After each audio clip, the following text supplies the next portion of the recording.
Hello everyone, welcome to the Tech channel. We are continue learning JavaScript using FreeCodeCamp platform. Let's navigate to the FreeCodeCamp website where we stopped previously.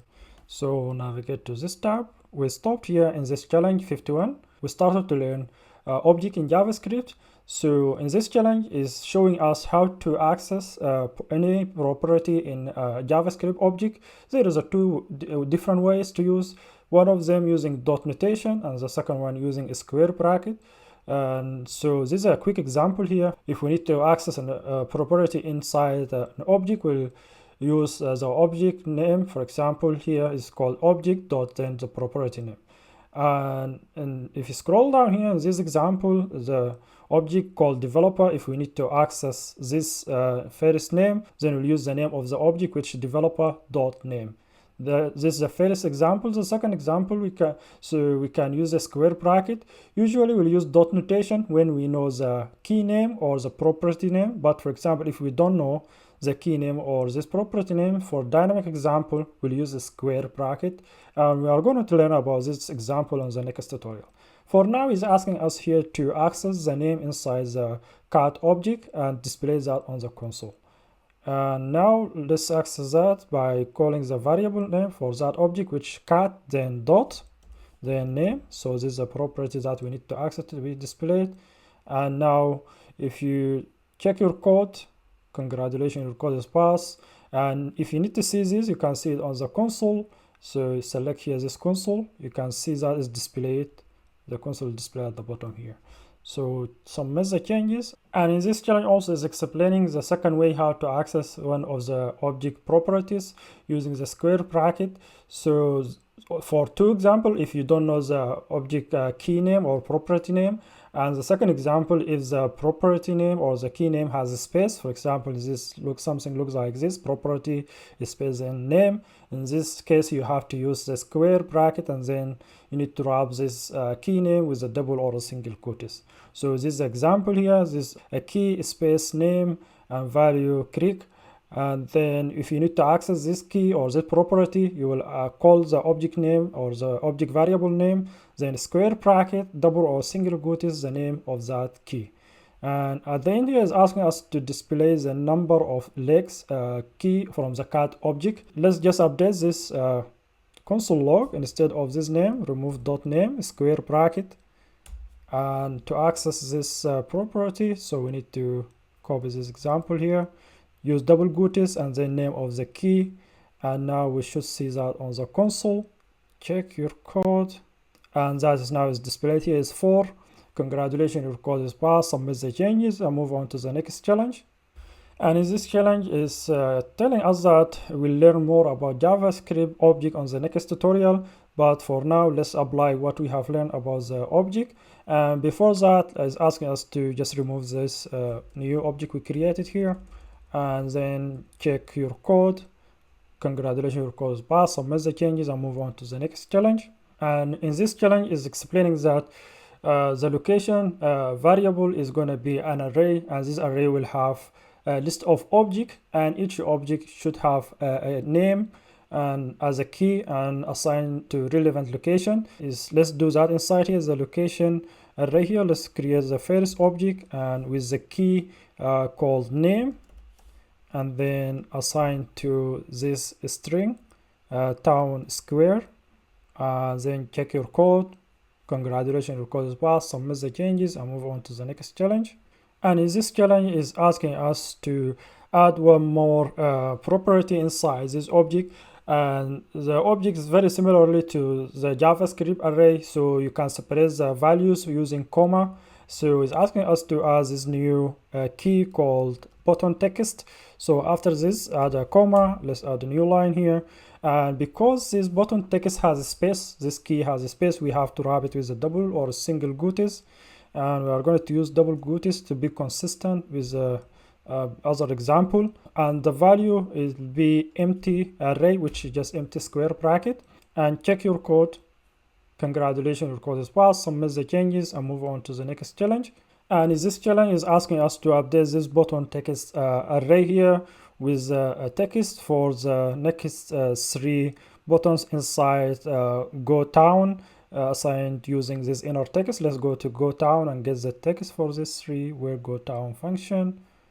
This go town, and this is the first three. Let's just get this example and add them here inside this array. I'm going to modify this example, so I'm going to remove this because we are going to just store the text, and instead of semicolon to be comma. Last one doesn't need a comma. So now check your code. Congratulations, your code is passed. Submit the changes and move on to the next challenge. And in this challenge is asking us to declare a new key inside this location object and assign it to an array. And inside the array we need to pass the 3 functions that assign to onClick event. Let's first declare the new key called button functions. And again, as the key has a space, so before that let's add a comma after this value and add a new line.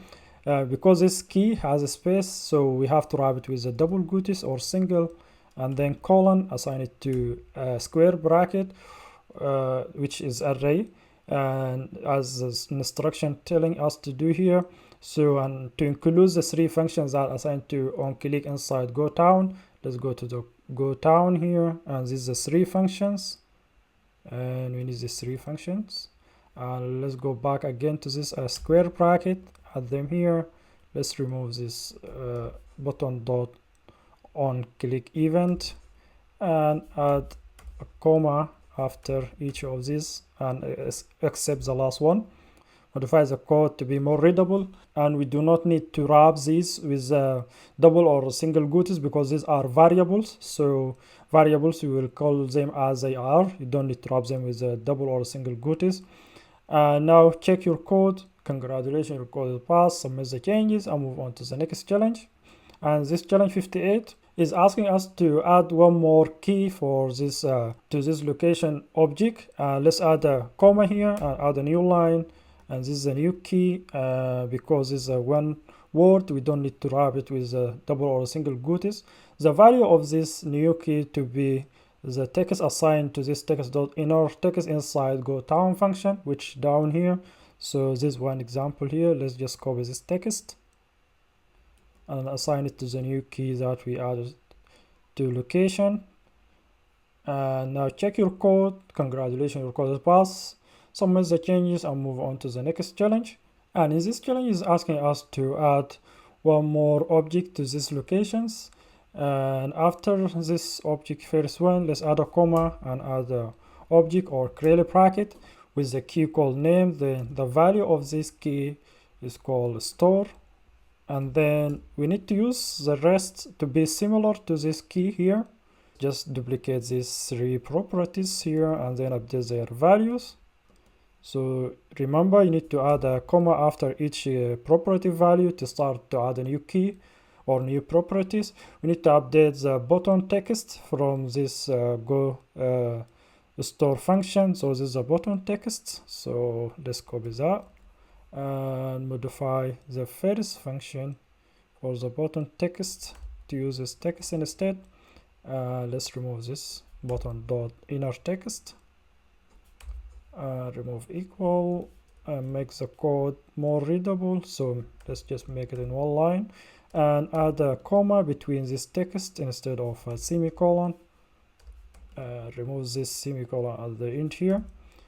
For the button functions, so let's get the functions that are assigned to onClick here. So these 3 functions. Let's just update this array. Let's update the text. So if you go again to go store, update it with this text instead. Congratulations, your code is passed. Submit the changes and move on to the next challenge. And in this challenge now that we can do some refactoring, we can remove some duplicated code that we don't need. Is asking us to copy the code from go town to update function. Let's first do that. So copy this code here from go town and put it inside update function. And then we need to remove any code inside go town and go store. So which is two very similar. Let's remove this. All the value are different, but the keys are similar. I'll remove this as well. And check your code. Congratulations, your code is passed. Submit the changes and move on to the next challenge. And this is 61, and by now this is the end of this tutorial. Thank you for watching and see you on the very next tutorial.